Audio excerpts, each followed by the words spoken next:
If I had a dispute with DoorDash and Kash Patel was investigating it, would I get the credit? I imagine I would not. I imagine if there was a discrepancy on a DoorDash order, the head of the Federal Bureau of Investigation, Kash Patel, would not be able to secure my credit of $11.90. Well, comedian Tim Dillon isn't the only one taking some punches at Kash Patel, the FBI director, of course, and his handling of the investigation following the murder of Charlie Kirk. In fact, there's a new Fox News exclusive which alleges that, well, there are very high-level members of the Trump administration who are not pleased with Patel. They spoke to 10 sources across multiple federal offices who all said that Patel is under fire over his handling of Charlie Kirk's murder investigation. So one of these anonymous sources with knowledge of ongoing personnel discussions stated that the White House, Attorney General Pam Bondi, Deputy Attorney General Todd Blanche have no confidence in Kash. Pam in particular cannot stand him, Blanche either. Now, let's just remember that Pam Bondi kind of hates Kash Patel because of a problem that she created herself by promising the release of the Epstein files, pretending like she had the goods, or maybe she does have the goods, but then never delivering. And apparently behind the scenes, she had a bit of a scuffle with Kash Patel over that issue. So she has, in my opinion, other motivations or other motivating factors. So just keep that in mind. But we also have to be completely fair and honest here. Kash Patel did appear to bungle the investigation in the initial phases, and we'll get to the details on that in just a minute. Now, while Trump has been defending Kash Patel publicly, according to this report, privately, it's a different story. Multiple sources close to Trump acknowledged the president was not thrilled with some past episodes of Patel's performance, including a public feud with AG Bondi over the administration's handling of the Jeffrey Epstein case, which is fascinating because, again, I mean, look, Trump doesn't want the Epstein files to be released. I think that's abundantly clear at this point.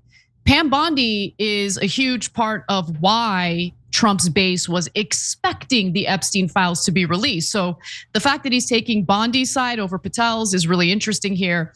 Now, Patel has also been widely criticized for his response to the assassination of Charlie Kirk, of course. So he stated that law enforcement had Kirk's killer in custody on the day of the assassination. We can all remember that if we were following the story closely. But it turns out that law enforcement did not have the killer in custody. They had someone that they were questioning, but it was the wrong person. He was later released. And Patel had to essentially backtrack his statement on X and admit that the search for the killer was ongoing.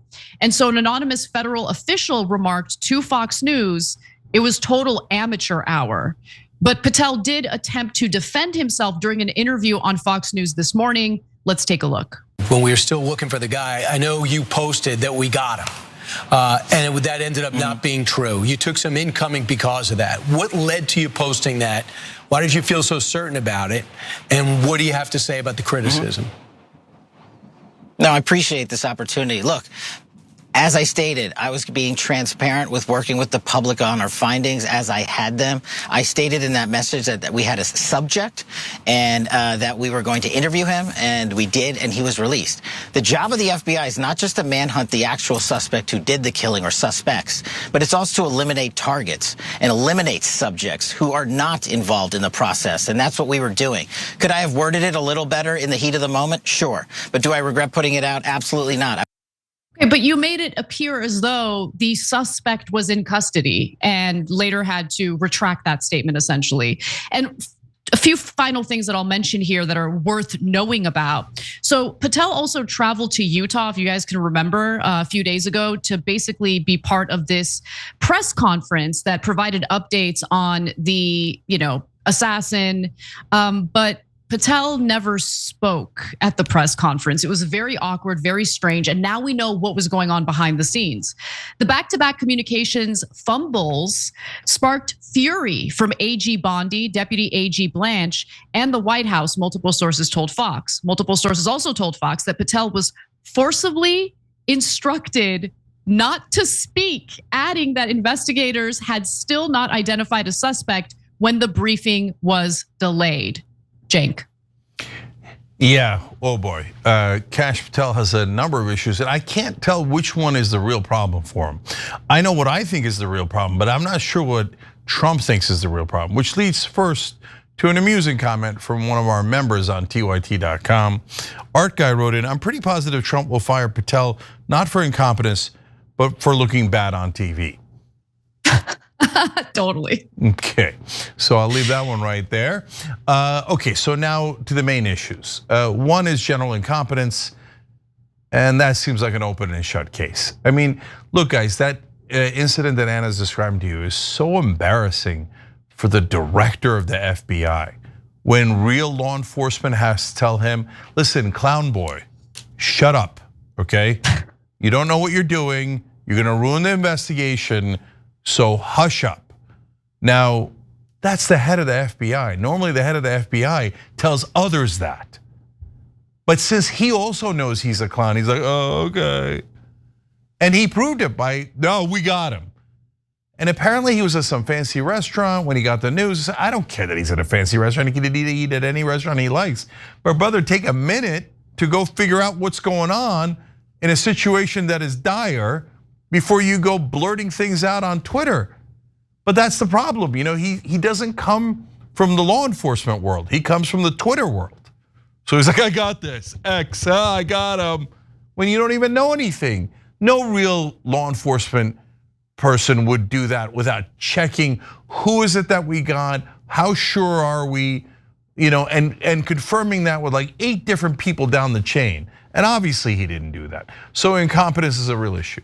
But internal politics is also a real issue. And I have no idea where Kash Patel comes out on that stuff. And Dan Bongino is another interesting cat. And he keeps saying, things that make you wonder what he means. About this, he kept talking about, well, there could be larger things afoot, and I can't tell you, but we're looking into it. What does that mean? I don't know what that means, right?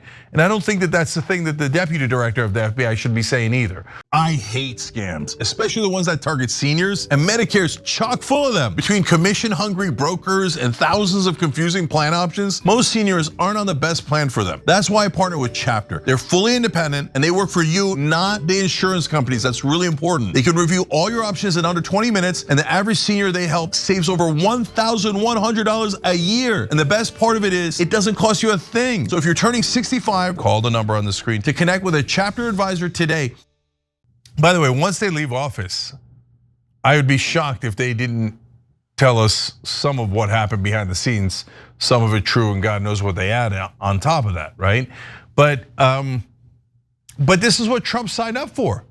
He wanted a clown show. He hired a bunch of jugglers, and now when they, drop all the balls because they weren't very good jugglers to begin with, people are disappointed in the circus. But you voted for this circus. And in the beginning, people were very excited about Kash Patel and Dan Bongino on the right. Even on the right now, not as excited. Well, there's another juggler in the pipeline. And so if Kash Patel gets the pink slip, if it's over for him in the FBI, first of all, let me just note, it's unlikely that they'll get rid of him entirely. He'll probably just be demoted. But a gentleman by the name of Andrew Bailey is apparently up for consideration. That's the FBI's current co-deputy director alongside Dan Bongino. Allies of President Trump and Patel's harshest critics have begun to circulate word that contingency plans for Patel's ouster are forming.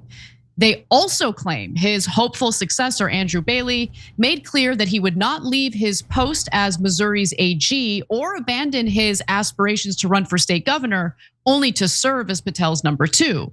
But once Bailey has served at the FBI for at least 90 days, things could change. He would in fact be eligible to fill the FBI director position should it become vacant. And Fox News's sources stated that if Patel were removed, again, he would probably just be demoted, not kicked out of the administration entirely. But keep in mind that the sources speaking to Kash Patel have their own agenda. And I noticed that in this little excerpt from Fox News's reporting. A senior official involved in decision-making at the White House dismissed the allegations as baseless and even wishful thinking from figures who might benefit. This is politics, baby. Once someone in the administration or someone in Trump's orbit smells blood in the water, they're gonna, position themselves for, FBI director. They're going to maneuver in a way that's going to help them accumulate power or get a powerful position. So we'll wait and see what happens. But I am seeing widespread condemnation toward Kash Patel and his handling of, the investigation into the killing of Charlie Kirk. Yeah, there's the only reason why I'm hesitating, guys. Well, there's two reasons. One is that who's going to replace him? Do you think it's going to be someone better? I'm not at all convinced of that, right? But the second reason is because I don't know where he comes out on Israeli politics. So, and Epstein files. So keep it real. We know where Pam Bondi comes out. Pam Bondi's on the side of never release Epstein files. Whatever Israel wants, Israel gets, right? Marco Rubio's on that side. Many people in the administration are on that side. I don't really know where Kash Patel and Dan Bongino are on that. Of course they said, we want the Epstein files released. They get into government, they go, oh my God, there are no Epstein files.